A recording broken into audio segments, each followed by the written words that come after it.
Okay, now that we've done the overall,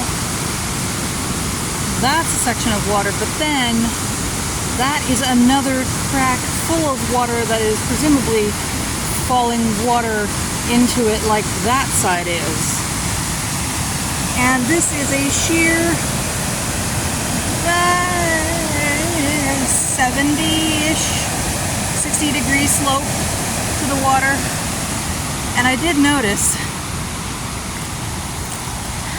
that over here, where it's more popular, there's like a guardrail. Like Mother Nature went, okay, you can look at the water, but don't fall in. And there's that terrifying bridge that used to be a swing bridge. But look, yeah, see? So it goes over the sides and then it goes into the main thing here as well.